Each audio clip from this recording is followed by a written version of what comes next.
우리가 지금 매일 성경을 따라서 에스라서를 묵상을 하고 있습니다. 느헤미야서, 에스라서와 학개나 스가랴서도 마찬가지지만 중심되는 내용이 있습니다. 성전에 관련된 부분입니다. 그리고 예배에 관련된 부분입니다.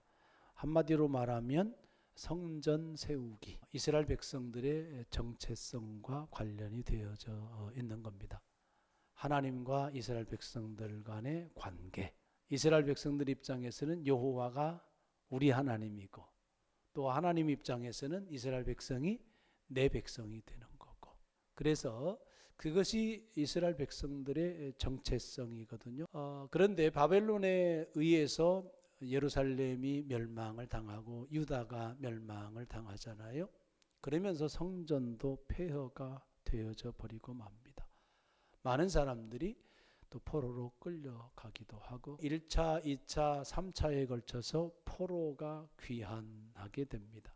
1차는 세스바살이라고 하는 총독이 리더가 되어서 귀환을 하고 2차에서는 에스라가 리더가 되어서 귀환을 하게 되고 제3차는 느헤미야가 지도자가 되어져서 예루살렘으로 돌아오게 되어집니다. 그들이 한 것이 뭐냐면 이스라엘 정체성을 세우는 일입니다. 본문 1절에서 10절까지의 내용은 매우 함축적으로 간략하게 소개를 하고 이 1절에서 10절까지의 말씀을 좀 풀어서 길게 언급한 내용이 7장 11절에서 8장까지의 말씀입니다. 에스라 족보가 1절에서 5절까지 언급이 되어집니다. 이 이후에 바사왕 아닥사스다가 왕위에 있을 때에 에스라라 하는 자가 있으니라. 이 에스라는 어떤 사람인가? 그는 스라야의 아들이요. 소개를 하면서 5절 맨 마지막에 아론이 언급되잖아요. 에스라는 제사장 가문 출신이라는 거예요. 그러면서 6절 말씀에 이 에스라가 바벨론에서 올라왔으니 그는 이스라엘의 하나님 여호와께서 주신 모세의 율법에 익숙한 학자 언급이 되어지고 11절 말씀에 보면 여호와의 계명의 말씀과 이스라엘에게 주신 율례 학자요 학자 겸 제사장인 에스라를 소개하고 있습니다. 제사장이면서 동시에 율법에 있어서 전문가. 성전 공동체를 세우고 이스라엘 공동체를 세움에 있어서 제사장의 역할이 매우 중요하구나. 그것을 우리가 알 수 있는 거고, 두 번째는 그 제사장은 주로 제사도 드리지만 예배도 드리지만 하나님의 말씀을 율법을 즉 토라를 가르치는 것, 그것이 제사장의 역할입니다. 그러면 이스라엘 공동체를 세움에 있어서 중요한 두 가지가 나오게 되는 거죠. 하나는 가르침이에요. 말씀의 가르침인 거고 다른 하나는 예배, 이렇게 되어지는 겁니다. 이스라엘 백성들이 이것을 언제 깨달았을까? 그것은 포로 생활 중에 깨달았지 않겠습니까? 나라를 잃어보고 예루살렘 성전이 상실되어진 상태에 자기들이 살던 땅이 타민족의 지배를 받는, 땅도 상실한 거죠. 성전이 없으면 정체성을 지키지 못하는 걸까? 땅을 잃어버렸으면 정체성을 지키지 못하는 걸까? 그건 아니다. 땅이 없어도, 성전이 없어도 정체성은 지키면서 살아갈 수 있다. 무엇으로? 하나님의 말씀으로. 이렇게 요약이 되어집니다. 하나님의 율법이 살아있으면, 하나님의 말씀이 살아있다고 한다면 여전히 하나님의 백성이라고 하는 정체성을 유지할 수 있다는 것, 이 사실을 포로 생활 속에서 깨달았다 하는 점이고, 그래서 에스라서에서 에스라가 강조한 것은 하나님의 말씀입니다. 7절을 한번 볼게요. 아닥사스다 왕 제7년에 이스라엘 자손과 제사장들과 레위 사람들과 노래하는 자들과 문지기들과 느디님 사람들 중에 몇 사람이 예루살렘으로 올라왔다. 뒷부분에 보게 되어지면 이 이야기가 구체화되어져서 또 언급이 되어집니다. 제사장들은 어느 지파에서 나오게 되어 있습니까? 레위 지파죠. 제사의 직무를 감당하는 일을 하게 되어집니다. 그 다음에 레위 사람들은 제사장들을 조력하는 거예요. 제사장들이 예배 드리는 것을 돕는 역할을 합니다. 노래하는 사람들은 레위 지파 소속입니다. 문지기들은요, 성전 문지기들은 이 역시 레위 지파 소속입니다. 느디님 사람들, 이 사람들은 누구예요? 레위 지파 사람들은 아니에요. 그런데 유일하게 레위인들이 아님에도 불구하고 레위인들의 그룹에 속해져서 언급이 되어집니다. 좀 이따가 말씀을 드리겠습니다만은 강조되어지는 것이 뭐예요? 레위인이에요. 이스라엘의 정체성을 회복하고 세우는 데 있어서 레위인들의 역할은 절대적이다 라고 하는 사실을 우리가 미리 좀 알아야 될 필요가 있습니다. 우리가 살아가면서 나는 하나님의 자녀입니다. 나는 그리스도인입니다. 이 정체성을 유지하며 살기 위하여서 절대 필요한 것이 하나님의 말씀이라고 하는 사실을 교훈적으로 말씀을 해주고 있는 겁니다. 그리고 레위 지파들만이 할 수 있는 것이 아니고 레위 지파 외에 사람인 느디님 사람들이 함께 협력하여서 하였던 것처럼 모든 성도가 협력하여서 그 정체성을 세우는 일을 해야 된다. 말씀을 듣는 서두에 먼저 이 말씀을 알아야 됩니다. 저와 여러분은 본문에서 나오는 레위인과 같은 역할을 통해서 그리스도인으로서의 정체성을 확고히 하며 회복하며 혼란의 시대에, 무너진 시대에 그렇게 우리를 세워가면서 살아야 된다라고 하는 사실을 말씀드립니다. 주시는 하나님의 말씀을 듣고 여러분 자신과 그리고 우리 교회 공동체, 특별히 우리들의 가정 공동체가 분명하게 하나님의 백성으로서의 정체성을 세워가는 그런 은혜가 있기를 주의 이름으로 축복합니다. 첫 번째, 먼저 6절 말씀, 좀 추상적이긴 하지만 중요한 사실이 언급이 됩니다. 이 에스라가 바벨론에서 올라왔으니 그는 이스라엘의 하나님 여호와께서 주신 모세의 율법에 익숙한 학자로서 그의 하나님 여호와의 도우심을 입음으로 왕에게 구하는 것을 다 받은 자다, 이렇게 이야기합니다. 에스라가 아닥사스다 왕에게 요구하는 것들이 있다는 이야기예요. 그러한 것을 다 받은 거예요. 그런데 누구의 도움으로? 하나님 여호와의 도우심으로 강조돼요. 9절 말씀에 첫째 달 초하루에 바벨론에서 길을 떠났고 하나님의 선한 손에 도우심을 입어 다섯째 달 초하루에 예루살렘에 이르니라. 4달에 걸쳐서 바벨론에서 이제 예루살렘에 온 거예요. 그런데 그 길을 누가 도운 거예요? 하나님의 선한 손에 도우심, 그렇게 고백을 하고 있습니다. 그 다음에 27절 우리 조상들의 하나님 여호와를 송축할지로다. 누가? 여호와가. 누구의 마음에? 이방 왕의 마음에. 예루살렘 여호와의 성전을 아름답게 할 뜻을 두셨다. 누구의 도움이에요? 여호와 하나님의 도움인 거죠. 28절 또 나로 왕과 그의 보좌관 앞과 왕의 권세 있는 모든 백성의 앞에서 은혜를 얻게 하셨도다. 내 하나님 여호와의 손이 내 위에 있으므로 내가 힘을 얻어 이스라엘 중에 우두머리들을 모아 나와 함께 올라오게 하였노라. 여기에서도 무엇이 강조가 되고 있습니까? 하나님 여호와의 손, 하나님의 능력을 의미하는 거잖아요.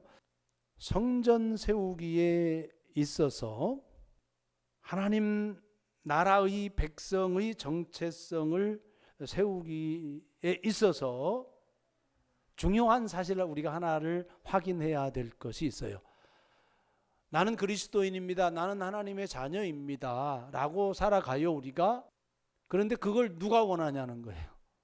이스라엘 백성들이 먼저 원하는 게 아니고 하나님이 먼저 원하는 거예요.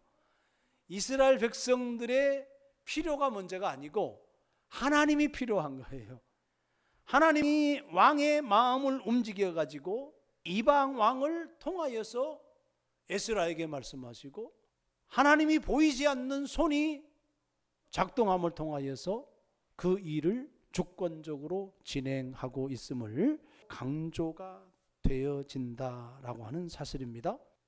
우리가 그리스도인으로 살기, 하나님의 자녀로 살기, 하나님이 원하시고 또 하나님이 도우시고, 그래서 하나님께서 주도하신다라고 하는 사실을 기억해야 된다.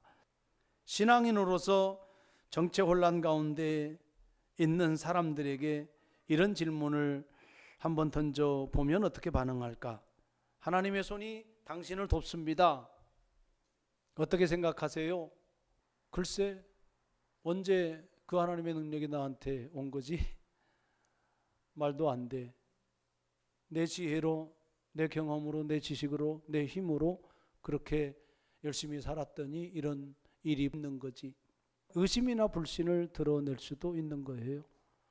그렇게 생각할 수 있는 거란 말입니다. 우리 그리스도인조차도 하나님을 믿고 살아간다고 하지만 그 하나님은 천상에 계신 하나님으로만 생각을 하고 내 삶에 주권적으로 개입하고 내 삶의 이야기를 주도하고 있다고 하는 부분에 대해서는 인정하지 않는, 믿지 않는 그런 어떤 이원론에 빠져서 신앙생활하는 사람들도 많이 있다라는 겁니다.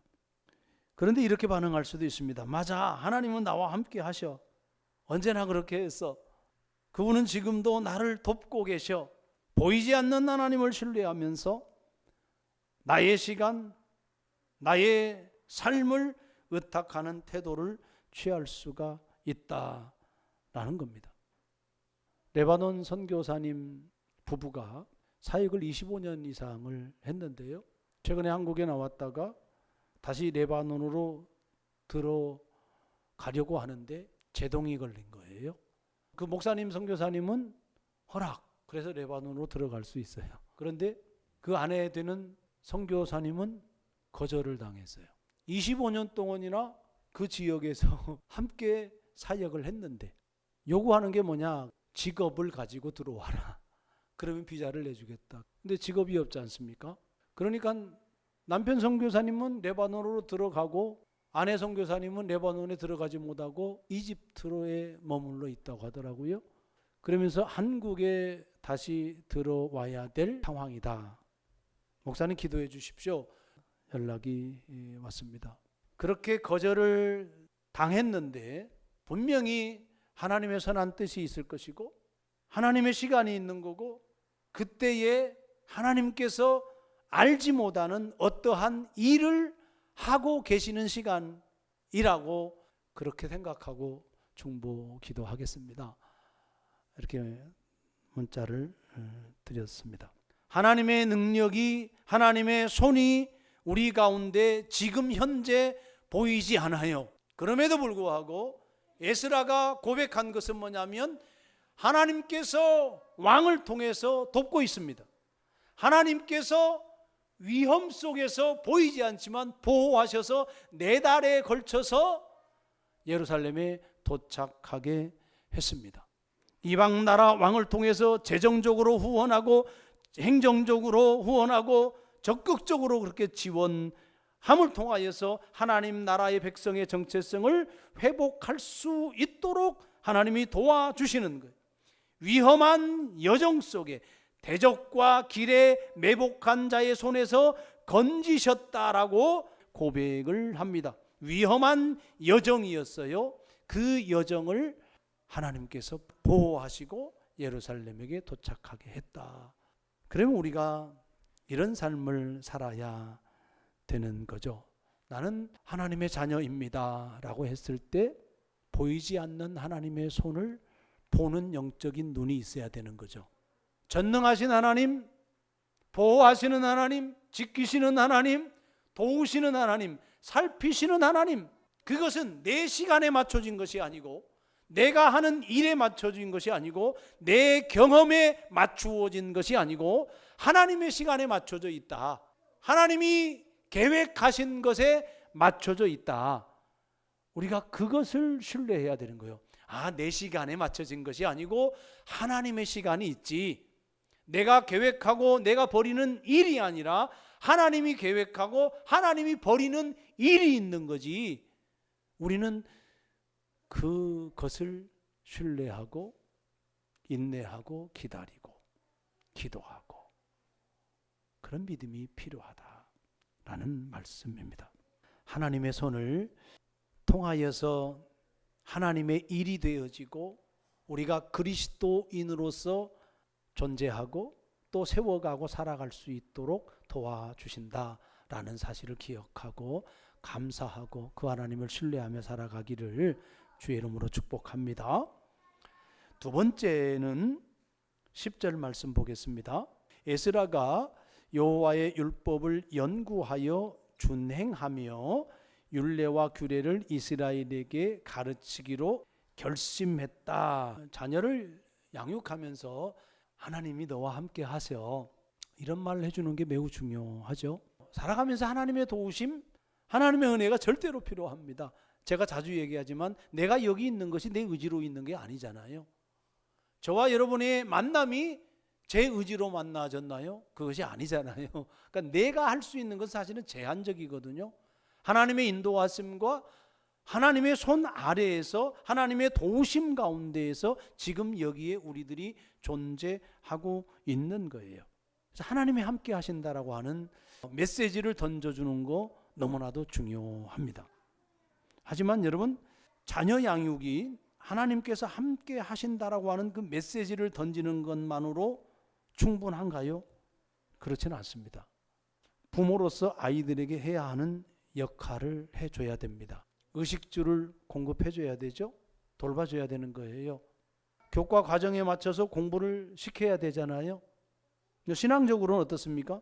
예배 드리는 것도 훈련이니까 그것도 가르쳐야 되죠. 말씀 속에서 살아가는 것도 가르쳐야 되죠. 기도도 가르쳐야 되죠.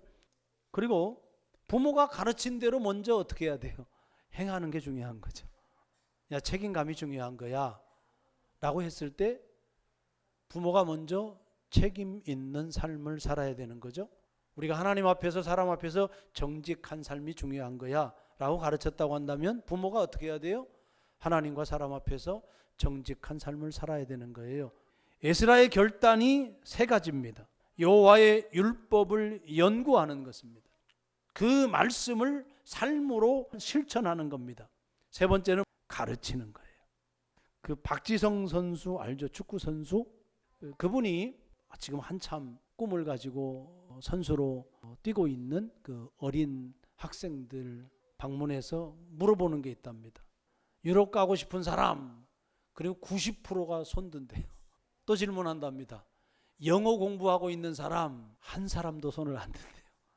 유럽을 가게 되면 뭐가 중요하다는 이야기예요? 언어가 중요하다는 거예요. 소통이 돼야 된다는 거예요. 운동장에서 한국어로 소통할 수 없는 거니까. 유럽으로 간다고 한다면 축구도 잘해야 되지만 뭐가 기본이 돼야 되는 거예요? 언어가 기본이 돼야 되는 겁니다. 스페인어를 하든지 영어를 하든지 그래야 유럽에 가서 활동할 수 있는 거거든요. 우리가 그리스도인으로 살아갑니다. 하나님의 백성으로, 예수 믿는 사람으로, 하나님의 자녀로 살아가는 거예요. 이 선언만으로 사라집니까? 그렇지 않죠. 기본이 필요한 거예요. 기본. 하나님의 말씀 배우는 거다 하는 겁니다. 하나님의 말씀을 알아야 되는 거예요. 여러분, 말씀을 지식으로 안다고 해서 하나님의 백성이 아닌 거예요. 말씀에 대한 지식과 삶이 일치해야 합니다. 지키며 살아야 된다는 거예요. 우리의 정체성은 말씀에 대한 지식, 거기에 머물러서는 안 돼요. 그러면 우리의 정체성이 드러나지 않아요. 말씀을 붙들고 살아내는 그 거룩한 삶으로 우리의 정체성이 증명이 되는 겁니다. 특히 가르치기로 결심하는 에스라를 보게 됩니다. 7장과 8장에서 강조점이 레위인인 것이 바로 이 부분입니다. 8장에서도 7장에서도 7장 13절, 24절, 8장 15절에 19절 계속해서 레위인들이 언급이 되어지고 있어요. 서두에 얘기했지만 이스라엘 정체성을 재건하는 일에 레위인들의 역할이 매우 중요한 거예요. 이 사실을 말씀하기 위해서 레위인 그룹이 강조되는 겁니다. 그들의 손이 무엇이 있습니까? 하나님의 말씀이 있는 거예요. 율법이 있는 거예요. 백성들에게 하나님의 말씀을 가르칠 때에 하나님 백성으로서 순결한 삶을 살아갈 수 있다. 그제서야 하나님의 백성으로 올바르게 살아갈 수 있다. 그것을 강조하고 있습니다. 목사의 사명은 말씀을 가르치는 사명입니다. 부모의 사명은 하나님의 말씀을 자녀들에게 가르치는 사명이에요. 신앙의 선배로서 후배들에게 해야 될 사명은 가장 본질적이고 가장 최우선적으로 가장 중요하게 해야 될 사명은 후배들에게 말씀을 가르치는 거예요. 공동체 안에서 우리가 교제를 나누잖아요. 하나님의 말씀이 오고 가야 돼요. 경험되어진 하나님의 말씀, 기억되어지는 하나님의 말씀, 때로는 지키지 못했었던 하나님의 말씀, 실수했었던 하나님의 말씀. 왜? 그러한 것들을 통해서 서로 격려하고 서로 권면할 수 있는 거니까요. 서로에게. 여러분, 혼돈의 삶이, 무질서한 삶이 수시로 우리에게 찾아옵니다. 저는 청년들을 만나고 또 학생들을 만나면서 대화를 나눕니다. 그들이 겪는 가장 힘든 것이 뭐냐면 정체성 혼란입니다. 내가 누구지? 내가 좋아하는 게 뭐지? 내가 뭘 잘하지? 내가 해왔던 게 뭐지? 이게 몰라요. 없어요.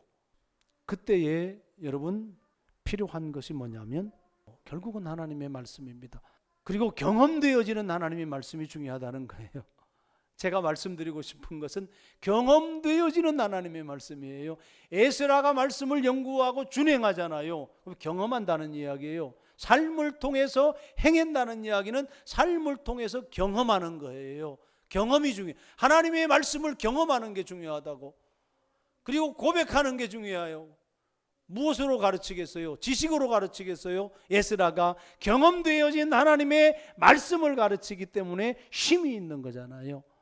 그 열정을 갖기를 원해요. 말씀을 알아가는 열정, 그리고 체험하는 민감함, 그리고 고백하는 그 집중력, 그 필요합니다. 여러분, 집중하지 않으면 흘려보내요. 고백 안 해요. 민감하지 않으면 하나님의 말씀을 만날 수가 없는 겁니다. 말씀으로 살아내지 않으면 말씀이 의미가 없는 거예요. 말씀을 알아가는 열정, 체험되어지는 민감함, 그리고 고백하는 집중력, 이것이 필요한 거예요. 그리할 때 내가 누구인가가 드러나요. 내가 정말 하나님의 자녀 맞네? 내가 정말로 예수 믿는 사람 맞네? 이게 드러나요. 그런 믿음의 길을 걷기를 주의 이름으로 축복합니다. 마지막입니다. 느디님 사람들이 이 누구야 도대체? 성경에 다른 데에 언급이 안 됩니다. 근데 이 사람들은요, 성전에서 허드렛 일 하는 사람들이에요. 장작 패기, 물 깃기, 청소하기, 쓰레기 치우기, 이런 일 하는 사람들입니다. 학자들이 연구를 했는데 누구로 보냐면 가나안 땅을 정복을 하잖아요. 여호수아하고 조약을 맺는 그 족속이 있어요. 기브온 족속이 있잖아요. 그들이 이스라엘 백성들에서 노예 생활을 하거든요. 그들로 봅니다. 이방인이죠. 그리고 사회적으로 최하층민이에요. 그리고 그들이 하는 일은 쓰레기 치우는 일, 장작 패고 물 깃는 일이에요. 여러분, 번제를 드리면은 짐승을 잡아야 되잖아요. 그러면 피 나요, 안 나요? 그 누가 청소하겠어요? 제사장이 청소하겠어요? 청소하는 사람이 따로 있을 거 아니에요. 그런 사람들이란 말입니다. 그런데 그런 사람들이 누구 옆에 언급이 되고 있어요? 제사장들, 레위인들, 성전의 주요 직무를 감당하는 이 거룩한 사람들 옆에 언급이 되어 있어요. 그 이야기는 레위인 그룹에 속해 있다는 이야기예요. 누구나 오픈되어 있는 거잖아요. 개방적이잖아요.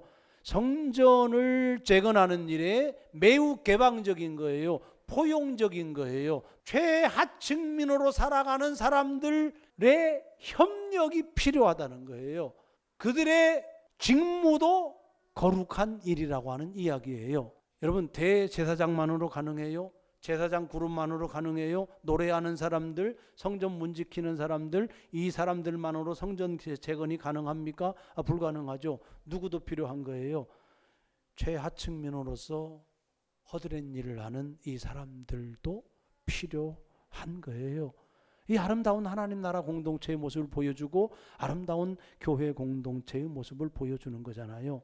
성전 세우기는 목사만 하는 게 아니고 장로, 집사, 권사만 하는 게 아니고 부자들만이 하는 게 아니고요. 지식인들만 하는 게 아니고요. 누구나 하는 거다 하는 그런 이야기예요. 레위인이 아니어도 말씀을 가르칠 능력이 부족해도 사회에서 인정을 받지 못해도 비천한 자라도 그들과 함께 성전이 세워져 간다라고 하는 사실입니다. 누구나 제 역할이 있다는 거예요. 목회자 역할이 있는 거고 여러분들 역할이 있는 거예요. 여러분 가정에서는 아버지 역할이 있는 거고 엄마 역할이 있는 거고 또 자녀 역할이 다 있는 거예요. 그러면 가정에서 여러분 신앙 공동체를 세워가고 가정에 하나님 나라 공동체를 세워갔을 때 각자의 역할이 다 있다는 이야기예요. 누구나 그 역할이 있는 거예요. 그래서 여러분들에게 간곡하게 요청드리는 것은 교회에서도 레위인이 되어주세요.